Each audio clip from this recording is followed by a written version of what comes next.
Can we start shooting? Hi, my name is Peggy. And this is why I got you a pug cake for your birthday. Okay, let's start. Hi guys, this is Aanam on a bad hair day. No. Introduce yourself. It's a nice hair day. No, it's a bad hair It's a day. lovely hair day. I'm having a Monica hair day. It's a lovely hair Are day. you smelling my hair on camera? Okay, introduce yourself. Hello, my name is Gerard. I'm Aanam C. Better half. Half. Better half. Half. Okay, so to start with, I want to tell you guys that we actually shot this video last week, Yes, and in a series of unfortunate events, genuinely completely unfortunate events, and my humid hair is not one of those unfortunate events, but it should be, that I lost footage from 4 videos. If you're wondering why a weekly vlog didn't go live in the week of the 5th of June, that's why. I'm sorry. He's so sweet. He keeps saying he's sorry even though he had nothing to do with it. It was probably my fault in the way that the footage got transferred, and I'm really upset because there were 2 birthdays in that weekly vlog. One was Jerry's and one was another good friend of mine, Gaurav's, and all the footage is gone. That's okay, celebrate my birthday again. Well, the good thing is that I found a few mini clips from his birthday which I managed to upload on Instagram by the time you see this video. Maybe I should upload it on YouTube as well. If you want to see it on YouTube as well, let me know and I'll upload it here too. But diving into the subject of today's video, it's basically the video that we shot last time. Like I said, it's about how to plan your wedding. Yeah. The do's and don'ts of planning your wedding, and how we went about planning our wedding.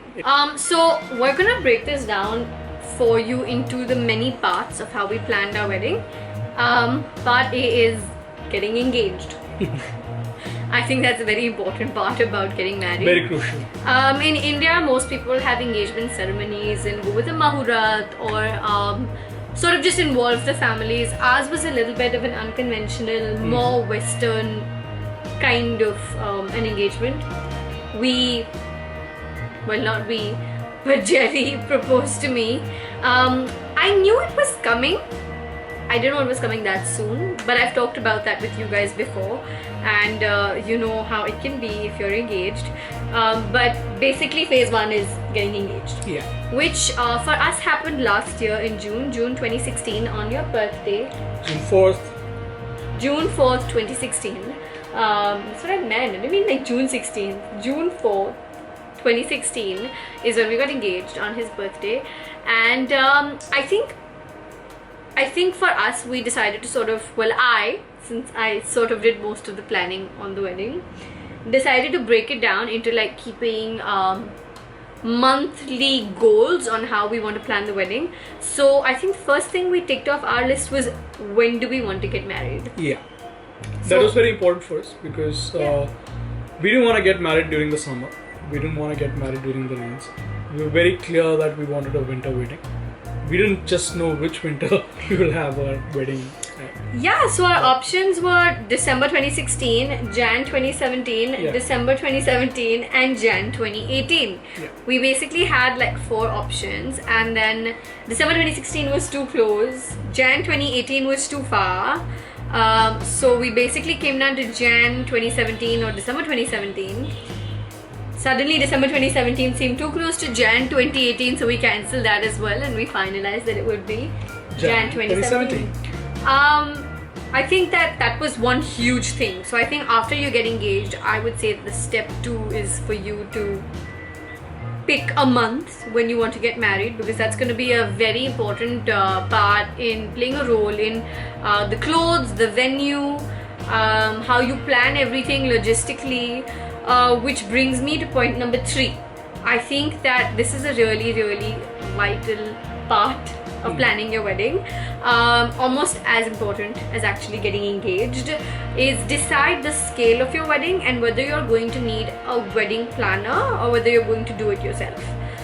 In our case, we went back and forth between countries and cities. We did. We looked at Sri Lanka. We looked at, then we came back to India and we realized that's too many logistics. We looked at Pune, which had some amazing property options for us. We looked at Goa, And then I think eventually at some point we realized that we were going to land up spending the same amount, irrespective whether we went somewhere else and did a smaller wedding or if we did like a slightly bigger wedding, like a mid-sized wedding in Bombay. Our wedding had 3 full functions in Bombay. We had one function which was about 100 people, our Sangeet and Nikah which was about 300 people, and our reception which was about 530 or 40 odd people, let's just say 530. And then we had 2 functions in Chennai, which was, one was the main reception and one was the smaller family get together which was the next day of the reception. So we had 5 functions in all, which was a lot, which was enough. Which is not too bad. It didn't seem like too much. Because it was spaced over 10 days. I think that's what really worked for us. Yes, that did. Yeah, we had, in Bombay we had 25th, 26th, 28th of Jan, where we already got 1 day off. And then we jumped straight to the next weekend, which gave us a good 5 days of breathing time, where we went to 5th and 6th of February. Or was it 4th and 5th of February? 4th, I think. No, it was 5th and 6th of February. Wow, we're confused about our Chennai reception date and we've been married only 4 months. This has to be a new record. I'll check right now. So I think for us, the one non-debatable thing was the fact that we knew the scale of the wedding was going to be somewhere in between intimate and extended families. We knew we didn't want to go all out. My brother's wedding was over 1,000 people. Yeah, that's insane. And I knew I didn't want that simply because I feel like a little more intimate affair, 500 is a relatively more intimate affair than over 1,000. So I feel like that worked out well for me. It was the kind of wedding I wanted and I think we talked about it and it worked well for us. But the reason we're shooting this video today is because while we were planning our wedding, we discovered an app that worked really, really well for us. So while we were planning our wedding, I discovered this platform. Rather, this platform discovered me. It's called Marriager. Marriager is sort of like the wedding planner app friend you want when you don't actually want a human wedding planner running around on your head all the time. My secret to not turning into Bridezilla is the fact that I am a very organized person. Jerry laughs at how things I do are color coded and planned, but that's just the way I am. And since, let's just say and agree to the fact that I planned around 80% of this wedding. That she did because I'll tell you this, normal boyfriends and fiancés wake up to nice, cute, cuddly messages from their girlfriends and fiancés. I think I also left you cuddly messages. I woke up to Excel sheets and to-do lists on WhatsApps. So I can't even deny it, it's true. It's true. But listen, bonus, I sent you Excel sheets and to-do lists and I sent you cute messages. I remember the Excel sheets. Jeez, he's just throwing me under the bus here. No, my point is that I'm like that. I feel like so many people have asked me, my god, my hair's bothering me. I feel like so many people have asked me what it is that I did to not turn into Bridezilla. And my answer for everybody has been the same. I'm a very organized person by nature, and I feel like because for that span of 5 to 6 months, my attention was slightly diverted between work and the wedding. Which is why neither was able to drive me crazy. I worked through the wedding. Even on the day of my nikah, when Smita was doing my makeup and when Anu was doing my hair, after Smita got done with my makeup, I was typing an email out while Anu was doing my hair and Smita had to come and take my laptop and go away. But just to give credit where it's due, a lot of my wedding planning load was taken off by the manager team, because things that stressed me out is where they really stepped in and did like a fabulous job, which is what brings me to step number 4. There was engagement, there was timing, I mean when you're getting married, there was scale and just discovering sort of like the overall skeleton of the scale of your wedding and who's going to plan what and everything. And also delegation is an important part of that. I feel for me step 4 was getting into the nitty-gritties. When I say nitty-gritties, I mean getting into things like decor, photographers, Sangeet choreographers. Oh my god, we went mad finding Sangeet choreographers after this point. And wedding invites. So basically I'm gonna start with the nitty-gritties and tell you what happened how. Okay, let's start with the fact that I think our clothes were well looked after. Yeah, it was mostly done. All I had to do was show up Yeah. for fittings and trials. I mean, that's one of the perks for marrying a fashion blogger, no? So I guess so if you say it like that. I mean, see, I feel like I wanted certain elements of our looks to match each other, but Yeah. we also didn't want to be matchy. Like, we did not want that. No. So like with my Monisha Jaising outfit, which was an old rose, blouse and a bottle green ghagra, lehenga, sorry, not ghagra. You wore all gold, and then I wore full white at the reception, and he wore a black tux. And at the Chennai reception, I wore red and he wore blue, and we had these little accents that were matching in each other's looks. So I wanted it to be a healthy contrast. I didn't want to be matchy. It is your call, but for us matchy didn't work. yeah. What also didn't work for us was, oh my god, the number of times we went looking and talking to different Sangeet choreographers suggested to us by friends or people who got married, which is why when we were discussing this with Priyal, who owns Manager and runs Manager so well, she said, hey, we're gonna step in and we're gonna help you because otherwise you're gonna go crazy. And she did a fabulous job. We met 2 Sangeet choreographers, and we went with the second one, which was House of Wow, run by Riddhi and Tanvi. And I feel like just meeting them along with Priyal was such a load off my head. In case you guys haven't been seeing the ChashmaRanjan Sangeet videos, please go look at them now. I'm going to add the links to the Sangeet playlist around here and down below in the info box as well. They did such a fabulous job in helping us with our choreographers. From our family dances to little elements of surprise they added in for each of us. His solo, like not solo, but like his dance with the boys at the back, my dance with my bridesmaids, and of course our first dance together. Yeah. I feel like they did a fabulous job. So if you're having like a Sangeet, I highly recommend you talk to Priyal from Manager. Just shoot them an email. I'm gonna add the details to their website down below. Also, their app is really cool, so I'll probably also add the links to how you can download the app on both Play Store as well as the App Store. Another very important part about planning your wedding is how you want to send out your invites.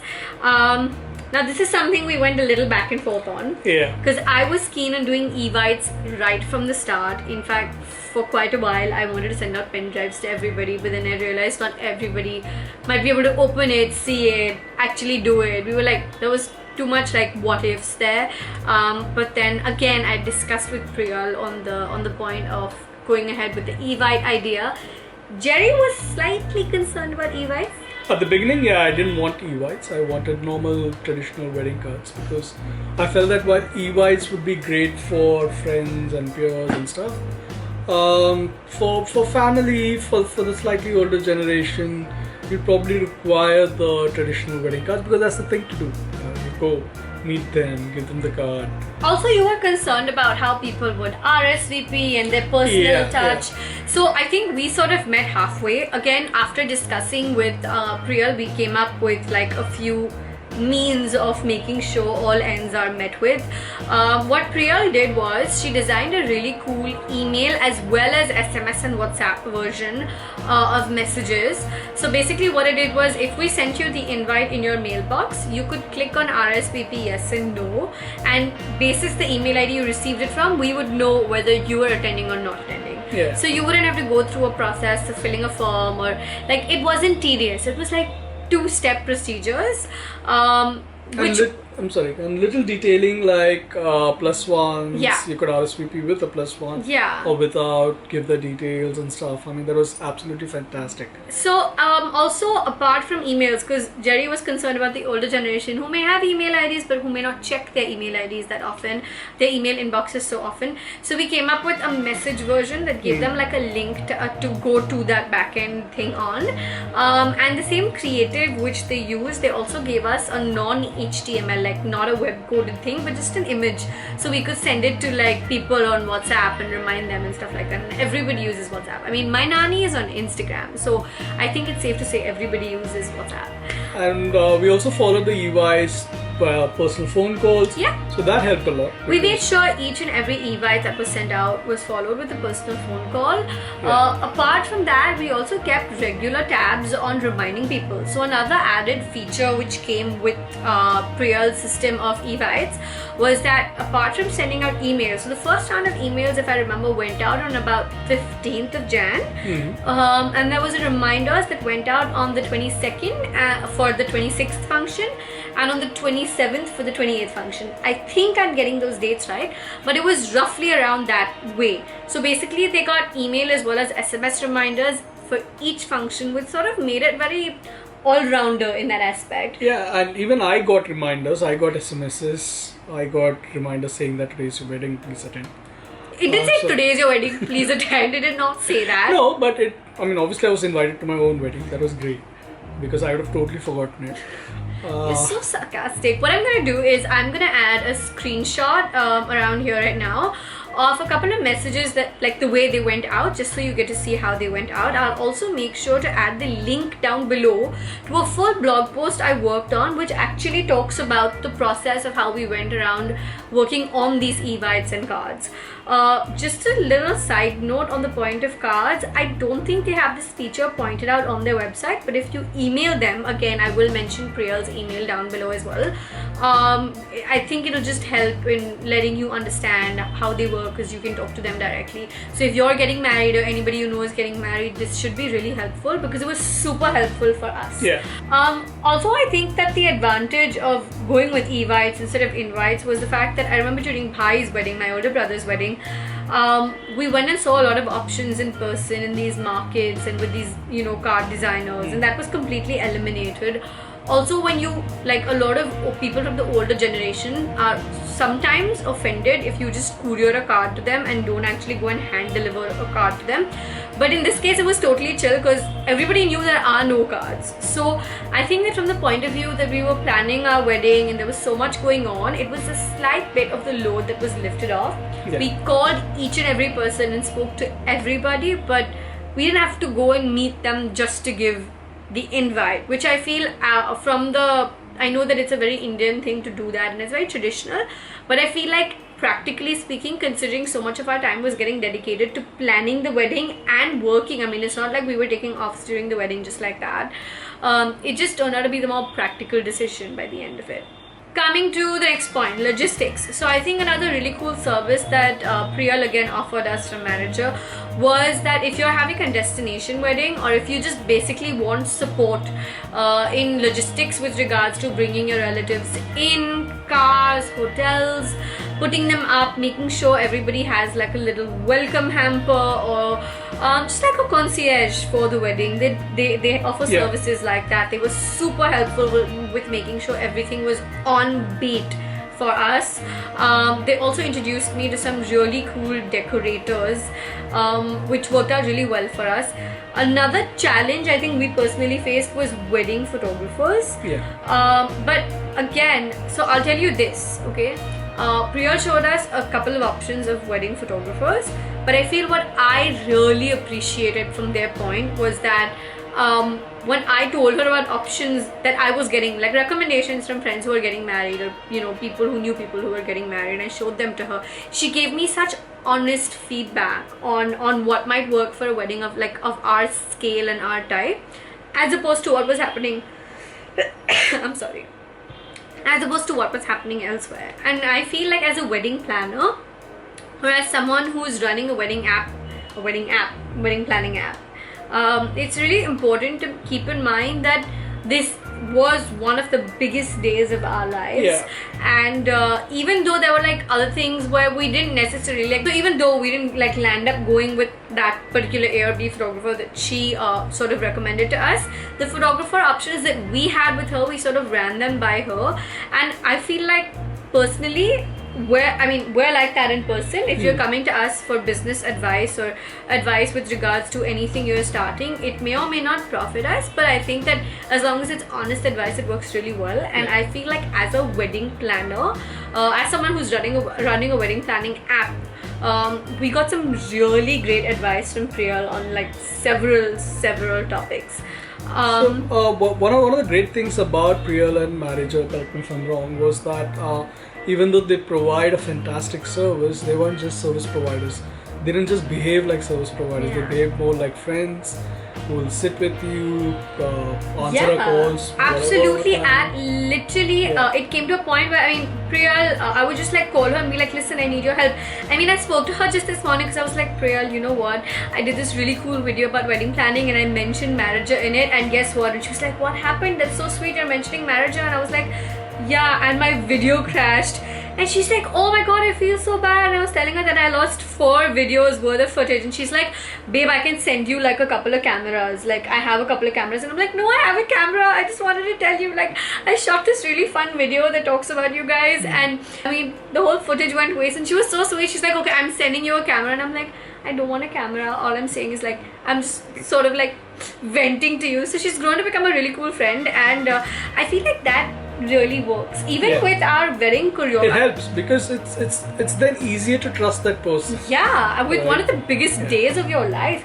And I also feel like even Riddhi and Tanvi from House of Wow, who Priyal introduced us to for the wedding Sangeet choreography, they just grew to be such pals. They were so nice. And I bump into them often at places and it just makes my day because they're just such warm, nice people. And I feel like when you sort of have that one perfect connect that introduces you to more people, especially at a time as precious to you as your wedding. So many people told us this is going to be one of the most special phases of your life, and we realized that it really was one of the most special phases of our life. It still is.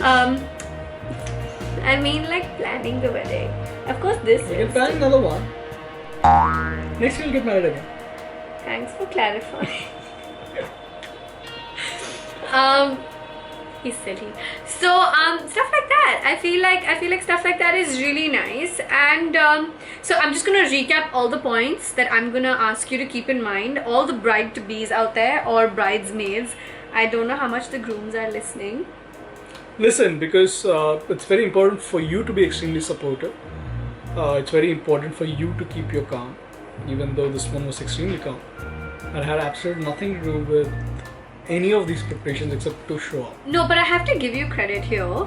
I know that they say that the wedding is actually the bride's day and men just have to show up. Yeah. No, I'm not like saying it's not. I agree that unfortunately or fortunately it is the bride's day. But I feel like for the groom to give the right kind of support and right level of involvement, like I would have probably killed him if he got himself more involved than he already was. But just the fact that when I was confused, okay, Jerry, what stage background do we go with? Option A or option B? And he wasn't disinterested. He wasn't not there. Like when I needed him, he was there, right? So I think that the right level of involvement is really important. So if you are a boy and if you're to be groom or if you're to be groomsman, or just go share this video with boys in general so that they understand about the perfect example of how to be a groom. 2 words, alright? Just 2 words. Survival skills. Alright? You just need to survive. Like just do whatever. No, but I just want to give you credit for that. That you knew when to be there. For me, I didn't turn into bridezilla at all, and I give half of that credit to. Well, actually, I divide that credit into 3 halves. One is halves. It's not 3 halves. What is it? 3 parts. Listen, I was really good at math in school. Like anyway, so 3 parts. My work, because it always kept me so busy that I wasn't suddenly making the wedding my everything. I was always, my life was still fairly in balance. It's very important for you to kind of step out of that wedding zone, because you'll go there mad. will come a time when it will hit you, very, very badly. You need some distraction. For her it was her work, for me it was my work. So that helped us out Yeah. a lot. The second part is him, because he gave me the right level of involvement and he was there when I needed him to, and he shut up and took my advice when I asked him Always to. sure. But I think that the third part would be my mom, who handled a lot of stuff for me, like, you know, nitty-gritty stuff, and of course even the larger stuff. I feel like she really took a lot of things off my plate, my mom. My dad as well, when it came to especially doing the reception decor. Oh my god, like I remember when Bhai got married at MCA in Bandakurla complex, when it just started out in 2011 when Bhai got married. People said it back then too, and then this Jan at our reception at Sea Princess Juhu, people said it again, and it was like coming full circle, because so many people said, oh my god, I've been to Sea Princess for so many weddings, but Sea Princess doesn't look like Sea Princess right now. My dad has such an amazing knack for outdoor decor. I mean, I'm gonna add the links to our wedding photo albums down below, so you can go take a look at it, and yeah, just leave your thoughts and comments below. But I'm just gonna really quickly recap these points. Get engaged. Very important. Yeah, it is. It's fundamental. Before that, find a girl or find a boy. That's obvious. Anyway, get engaged. Put a time map to it. Decide the scale. And step 4, I'm just gonna say meet Priyal. Like, I'm just gonna say meet Priyal, because she sorted us out like real hard, and I think I'm just gonna. Also, in timeline, I think it's very important for you to take your own time, the time that you're comfortable with, because you know, because marriage is so exciting. The thought of getting married is so exciting to the love of your life that you just wanna do it as soon as possible. But sometimes it's best to take a step back and take time to organize everything so that everything goes smoothly. Do not rush into things. So that's very, very important point. I think. Yeah, I feel like that sort of sums it up. If you're getting married or know someone who's getting married with specific questions, you know, you can get in touch with me on email. My email ID is down below. So are all the links and blog post links and Priya's email and the Manager app and the Manager website. So go ahead and take a look at all of that, especially if you're planning your wedding. Yeah, I hope we've answered most of your questions. If you think we've left anything out, the comments are always there. So is Facebook and Twitter and Instagram. Am I missing any social media platform? This is YouTube anyway. Yeah. So I think we're going to be doing some more fun ChashmaRanjan videos really soon. We will. But for now, we're going to go have dinner, and I will make sure I transfer this footage right away just to make sure it goes through right. Please, God. Alright, see you guys next time. Mwah, mwah, mwah, mwah, mwah. Ta-da!